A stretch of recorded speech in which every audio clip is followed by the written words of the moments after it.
동상이몽이란 같은 침상에서 서로 다른 꿈을 꾼다라는 뜻을 가지고 있습니다. 그러니까 같은 상황에서 같은 걸 바라보고 같은 내용을 듣는데 서로 다르게 생각하는 걸 말합니다. 아마 부부 가운데서도 혹 그런 분이 계실지 모르겠고요. 또 가족 간에서도 분명히 같은 마음인 줄 알았는데 이렇게 이야기를 나누다 보니까 다른 생각을 가지고 있는 경우가 간혹 있습니다. 같은 맥락에서 확증 편향이라는 말이 있습니다. 확증 편향이란 뭐냐면 원래 가지고 있는 생각이나 신념을 확인하려는 경향성입니다. 흔히 하는 말로 이런 거예요. 예를 들면 사람은 보고 싶은 것만 보려고 한다. 사람은 듣고 싶은 것만 들으려고 한다. 이런 뜻을 가지고 있는 단어가 확증 편향입니다. 오늘 본문 말씀을 이렇게 가만 보면요. 예수님의 생각, 예수님이 가고자 하시는 길, 이것과 제자들이 가지고 있는 생각, 제자들이 가려고 하는 길이 같은 것이 아니라 어떻게 보면 좀 이렇게 평행선을 달리고 있는 듯한 느낌이 드는 겁니다. 그래서 예수님이 사실 이 3년 동안 함께 울고 함께 웃으면서 기쁜 일과 슬픈 일을 함께 동고동락하면서 한 제자들에게 내가 앞으로 십자가를 지게 되고 죽은 후에 3일 만에 다시 부활할 것이다 라고 말씀을 해주세요. 근데 제자들이 좀 잘 깨닫지 못하는 것 같아요. 그리고 오늘 읽은 말씀은요, 예수님이 이 내용을 첫 번째 하신 말씀이 아니라 무려 세 번째 동일한 말씀을 하신 거였어요. 근데 잘 마음에 새기지 못하는 것 같습니다. 왜냐하면 제자들이 가지고 있는 특별한 생각이 있거든요. 근데 예수님이 한 번도 아니고 두 번도 아니고 지금 세 번째 이야기하는데 이 이야기는 듣고 싶지 않아요. 예수님 이런 말씀 좀 안 하셨으면 좋겠어요. 자꾸 말하는 거예요. 그러니까 지금 자신들이 3년 동안 예수님을 따라다니면서 예수님을 따를 때의 그 제자들의 모습을 기억하십니까?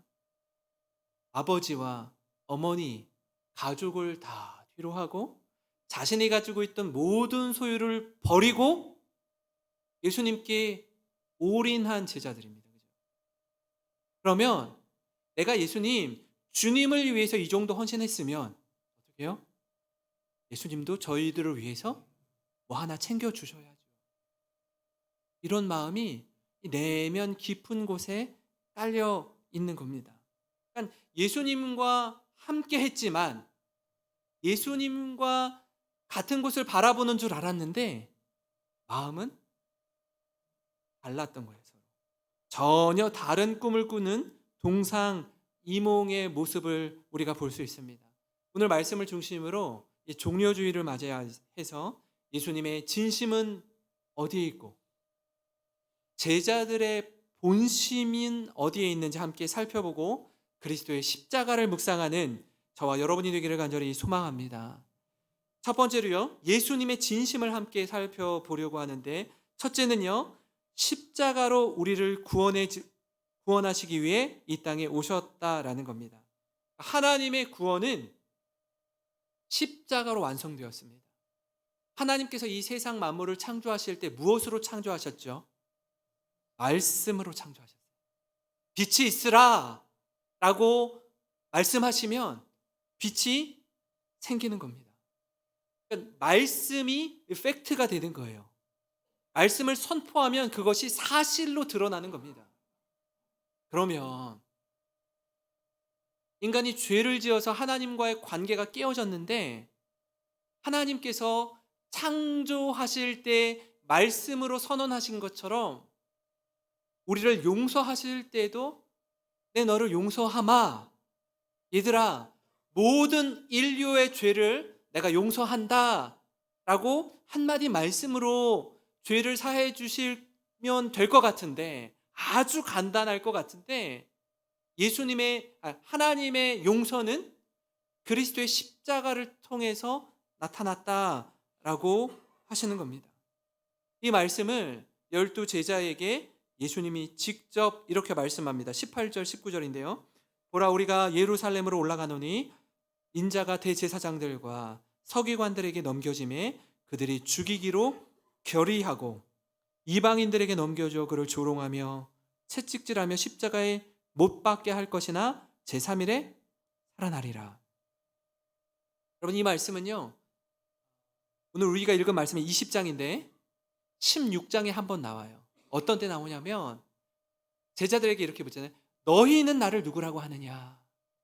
그때 시몬 베드로가 이르되 주는 그리스도시요 살아계신 하나님의 아들이시니이다. 바요나 시몬아, 내가 복이 있도다. 이를 알게 하니는 하늘에 계신 내 아버지시니라. 그런데 얘야, 내가 대제사장과 서기관들에게 넘겨져서 십자가에 죽고 부활할 것이다 라고 말씀하세요. 그때 처음 말씀하시고요, 17장에 가면 한 번 더 이야기하십니다. 귀신 들린 아이를 제자들은 쫓아내지 못하는 거예요. 그래서 그 귀신 들린 아이의 아버지가 예수님께 찾아옵니다. 당신들의 제자들에게 부탁했는데 못하더이다. 그리고 예수님이 귀신을 쫓아내죠. 그때 예수님, 왜 우리는 이거 못하죠? 예수님은 하시는데 왜 우리는 못해요? 그때 예수님이 얘들아, 겨자씨 하나할 만한 믿음만 있으면 이 산을 옮겨 저리로 옮긴다 할지라도 옮겨질 것이요 라고 하시면서 두 번째 십자가의 죽으심을 말합니다. 그리고 오늘 말씀 세 번째 말씀 하셔요.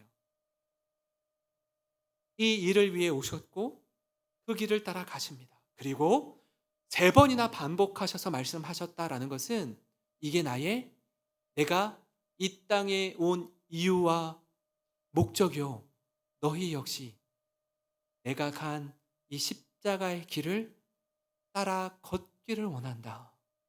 이게 예수님의 진심이었습니다. 여러분, 그리스도의 십자가는 고난입니다. 십자가는 수치이고요, 십자가는 죽음입니다. 이 십자가로 우리를 구원하셨어요. 이것이 복음이요, 능력이요, 구원인 줄 믿으시기 바랍니다. 그러면 왜 예수님이 십자가를 지셔야만 했죠? 우리를 살리기 위해서, 우리를 구원하시기 위해서입니다. 우리가 십자가로 구원받았는데 죄 문제가 얼마나 강력하고 무섭고 무거운지를 보여주는 사건이 십자가라는 걸 여러분 마음속에 깊이 새기시기 바랍니다. 우리가 죄에 대해서 쉽게 가볍게 생각할 때가 있습니다. 이 정도는 하나님 눈 감아 주셔야죠. 그리고 용서의 기도를 드리면 우리 용서해 주실 텐데 이 정도 죄쯤이야 라고 가벼이 생각할 때가 있어요. 근데 우리가 십자가를 묵상할 때마다 여러분, 죄가 얼마나 무섭고 무거운지 마음속 깊이 생각하시고 이 고난주간을 보내시기 바랍니다. 왜냐하면 로마서 6장 23절에 이렇게 말씀하고 있기 때문에 그렇습니다. 죄의 삭은 사망이요, 죄의 대가 지불은 사망이기 때문에 그렇습니다. 죄를 지으면 죽어야 되는 거예요. 죽음으로 죄 용서가 가능하다라는 것입니다. 십자가를 묵상하고 십자가를 바라볼 때마다 나의 죄 때문에, 나의 죄로 말미암아 예수님이 죽임당하셨구나. 여러분, 이걸 깊이 묵상하시기 바랍니다. 어느 누구도 예외는 없습니다. 나는 다른 사람들보다 좀 덜 죄를 지었다고요? 아니에요. 로마서 3장 23절 24절에 모든 사람이 죄를 범하였음에 하나님의 영광에 이르지 못하더니 그리스도 예수 안에 있는 속량으로 말미암아 하나님의 은혜로 값없이 의롭다 하심을 얻은 자 되었느니라. 여러분, 우리 실력으로는요, 우리 힘으로는 우리 자신을 구원할 수 없습니다. 구원할 힘과 능력이 우리에게 없다고요. 그리스도의 피를 통한 죄사함, 그 은혜가 아니면 우리 모두는 그저 여전히 죄 가운데 머물 수밖에 없는 죄인입니다. 그런 우리를 위해 성자 하나님께서 육신을 입고 이 땅에 오신 줄 믿습니다. 사랑하는 성도 여러분, 종료주의를 맞이하여서 그리스도의 십자가를 묵상하며 나를 살려주신 예수 그리스도를 가슴 깊이 새기는 저와 여러분이 되기를 주님의 이름으로 축원합니다. 그런가 하면 제자들의 본심은 이렇습니다. 예수님, 그래도요, 다른 사람들과는 달리 저의 가족을 뒤로하고 제가 가진 재산을 다 내려놓고 포기하고 예수님께 올인했습니다. 그러면 적어도 저에게 그 이상의 것으로 채워주셔야만 한다고요. 이게 제자들의 본심. 예수님, 제가 헌금 이만큼 드리면 몇 곱절로 저에게 갚아주셔야죠. 제가 그래서 드리는 건데요. 예수님, 제가 주님의 몸된 교회에 곳곳에서 기관에서 이렇게 헌신하고 봉사하는데 그러면 하나님 알아서 필요한 것들로 공급해 주셔야죠. 이게 제자들의 본심이었던 것 같아요. 기브 앤 테이크. 그러니까 예수님은 제자들을 사랑의 관계로 다가섰는데 제자들은 예수님께 다 나아올 때에 거래 관계로 나오는 거예요.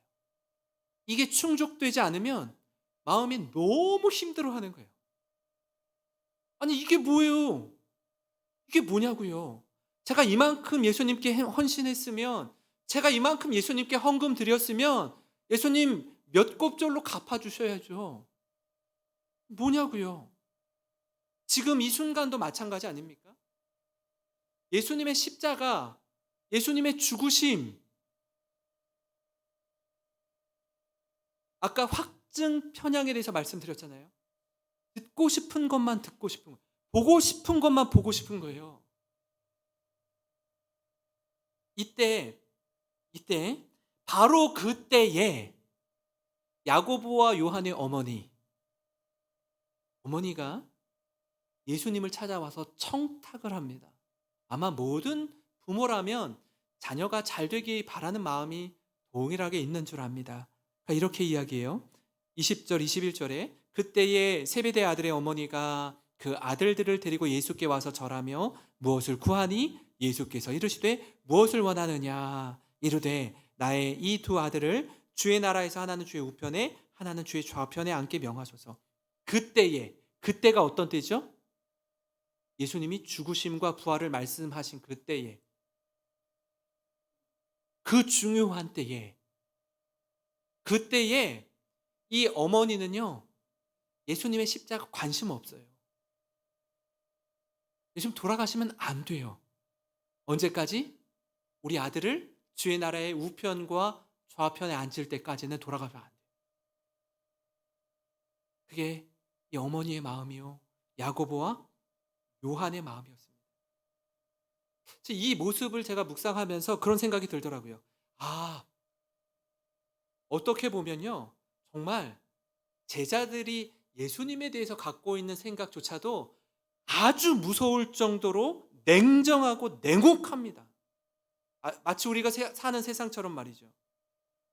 그런 일이 십자가 이전에 이미 예수님께 펼쳐지는 거예요. 이 제자들 보통이 아닌데 저들의 본심이 이거니? 이런 거예요. 예수님의 전후 사정은 우리는 모르겠습니다. 그건 모르겠고요. 한 가지 부탁은 우리 아들들 야고보와 요한을 주님 나라의 우편 좌편에 앉게 해주십시오. 지금으로 말하면 경제부총리, 사회부총리 자리 하나씩 해달라는 거 아닙니까?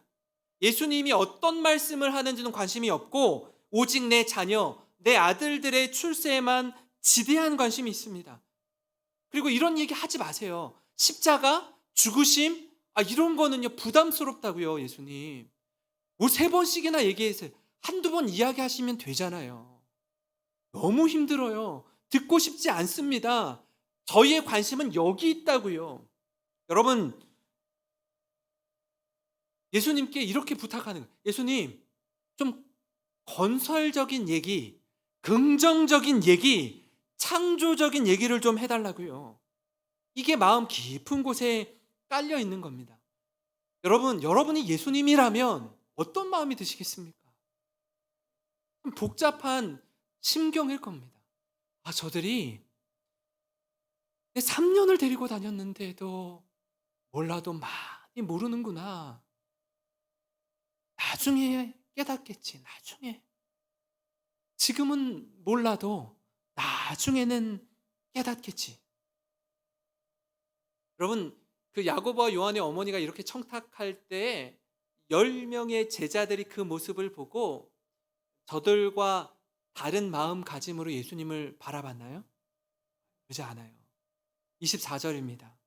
10 제자가 듣고 그 두 형제에 대하여 분이 여기거늘 너희들만 좋은 자리 차지하니? 우리는 그럼 뭐야? 우린 들러리니? 우리 호구야? 이게 작동하는 겁니다. 너무 억울한 거예요. 우리가 너희들과 비교해서 못난 게 뭔데? 여러분, 이런 분위기 한가운데 계시는 예수님의 마음을 몰라도 너무 모르는 제자들입니다. 너희들이 나를 따르겠다고 한다는 것, 너희들이 내 제자가 되었다는 건 내가 가는 그 길을 너희들도 같이 가는 거란다. 근데 지금 평행선을 달리는 것 같아요. 기차 레일과 같이 만나지 않고 다른 꿈을 생각하고 있는 거예요. 동시에 제가 이 말씀을 보면서 우리 자신을 생각하게 되더라고요. 우리에게도 혹시 이런 모습 있지 않습니까? 무조건 저 친구보단 내가 잘 돼야 돼요. 저 사람보다 내가 높은 자리에 빨리 올라가야 돼요. 남들보다 더 많이 소유하고 누리고 좀 일 좀 안 하고 좀 이 세상에서 평안하게 살고 싶은 마음이 우리에게 있습니다. 가만 생각해 보면 제자들이 가지고 있는 생각과 별반 다르지 않아요. 그런 제자들에게 예수님이 이렇게 말씀하십니다. 26절, 27절을 우리 같이 한번 읽겠습니다. 시작. 너희 중에는 그렇지 않아야 하나니 너희 중에 누구든지 크고자 하는 자는 너희를 섬기는 자가 되고 너희 중에 누구든지 으뜸이 되고자 하는 자는 너희의 종이 되어야 하리라. 여러분, 세상은 우리를 군림하고 다스리고 원하는 대로 저들이 우리를 조종합니다. 이게 세상의 원리예요. 하나님 나라의 원리는 다릅니다.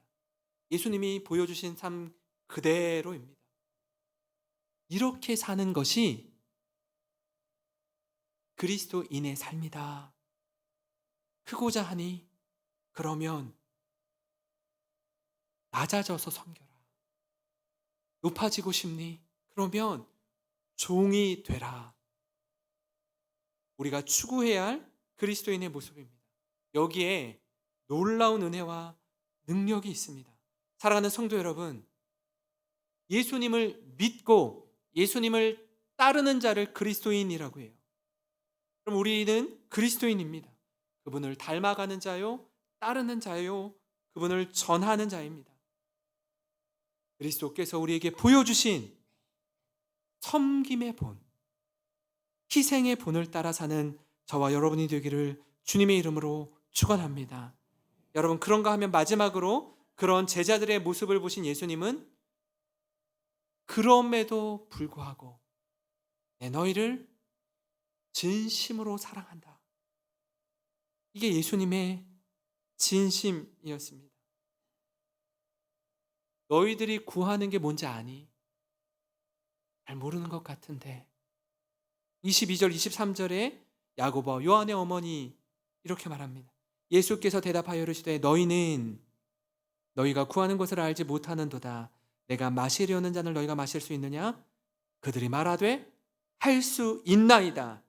이르시되 너희가 과연 내 잔을 마시려니와 내 좌우편에 앉는 것은 내가 주는 것이 아니라 내 아버지께서 누구를 위하여 예비하셨든지 그들이 얻을 것이니라. 여기서 말하는 예수님 말씀하시는 내 잔이 뭐죠? 십자가입니다. 십자가의 죽으심이에요. 야고보와 요한이 뭐라고 해요?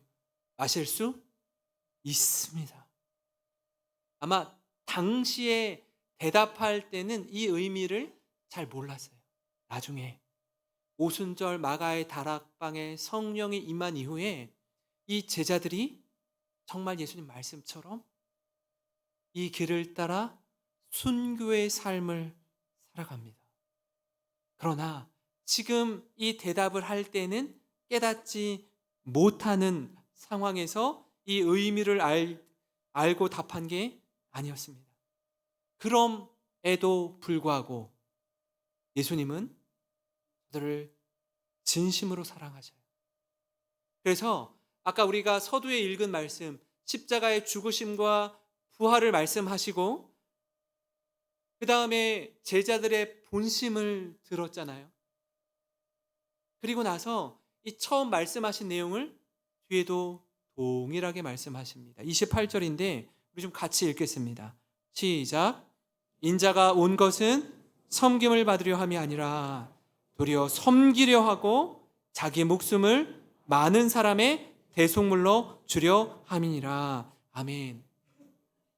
여러분, 예수님의 두 진심 사이에 들어있는 제자들의 본심을 우리가 압니다. 샌드위치 구조라고 하는데 제자들이 뭐라고 이야기하든 예수님의 진심은 바뀌지 않습니다. 흔들리지 않습니다. 흔들림 없이 구원 사역을 이루신 예수님의 마음, 예수님의 진심을 본받는 저와 여러분이 되기를 간절히 소망합니다. 이제 내일부터 예수님의 고난을 묵상하며 한 주를 우리가 기도의 자리로 나아갈 텐데, 하나님, 우리가 기도의 자리에서 이 진심을 본받게 하여 주시옵소서.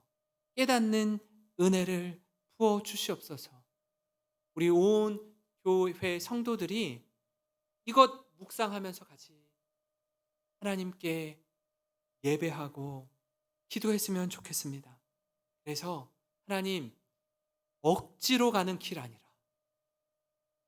그저 남들이 걸어가니까 그 길 따라 가는 길 아니라 자원하는 마음으로 주님 가신 그 길 따라 걷는 인생 되겠습니다. 세상이 알 수 없고 세상이 줄 수도 없는 참된 평강과 기쁨을 누리며 주님과 함께 그 길 따라 걷는 그리스도의 제자가 되겠습니다. 그런 길을 함께 걷는 우리 영생에 속한 모든 성도님들이 되시기를 주님의 이름으로 축원합니다.